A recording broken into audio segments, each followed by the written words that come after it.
Ça va, tu te sens bien? Alhamdulillah. Ah ok, c'est bon, on est bon pour commencer. La première question, c'était comment tu as rencontré, enfin connu la chaîne de Sam? Alors la chaîne de Sam, je l'ai rencontrée par hasard en cherchant à me documenter sur le voyage astral. Et en fait, j'avais même pas vu que c'était le nom de Sam. Et tout ce qui m'a intéressé, c'est oui, 100% de réussite au voyage astral. Tu vois un peu le truc, je me dis, bah dis donc lui, il s'emmerde pas. Hein. On va voir si ça marche. Ça m'a plu comme façon de présenter le truc.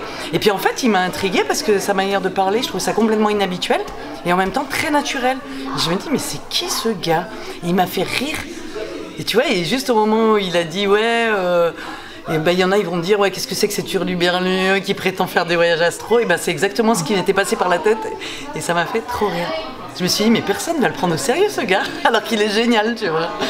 Voilà. D'accord, ok. C'est cool. Non, c'est bien, j'adore. Non, c'est cool. C'est pas facile de parler dans la caméra, je sais, mais... Moi, je suis photographe, hein, donc j'ai... voilà. Ok. Non, mais bon, c'est vrai que je suis plutôt derrière aussi. C'est pour ça, c'est différent. Et la deuxième question, c'est qu'est-ce que du coup, quelles sont les choses que les vidéos de Sam t'ont apporté?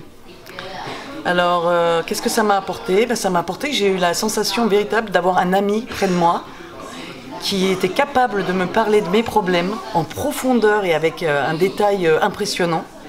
Parce que je sélectionnais les audios en fait, hein, qui m'intéressaient et j'étais fascinée de voir avec quelle précision ben, il arrivait à parler de certains sujets, tu vois.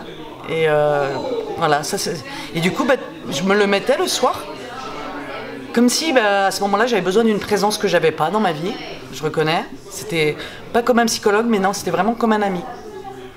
Parce que c'est lui que j'écoutais, c'est lui que j'entendais et en même temps du coup je scrutais à l'intérieur de moi. Tu vois, pour trouver dans quel état je me trouvais, qu'est-ce que j'avais vécu, et de voir quelqu'un qui, de manière aussi pertinente, arrivait à cibler ce que j'avais vécu, j'ai dit, ouais, là, chapeau, quoi.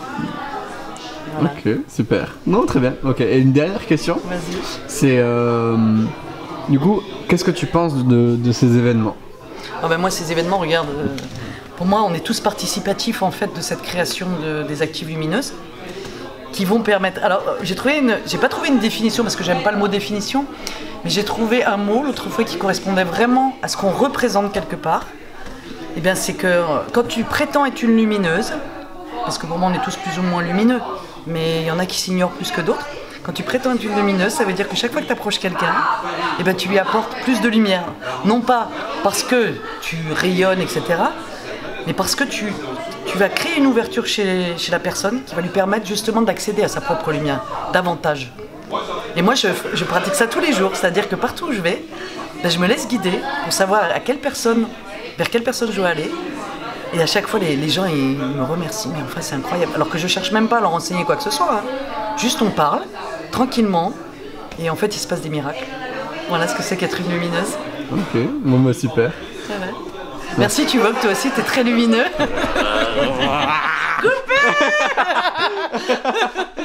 Ça marche.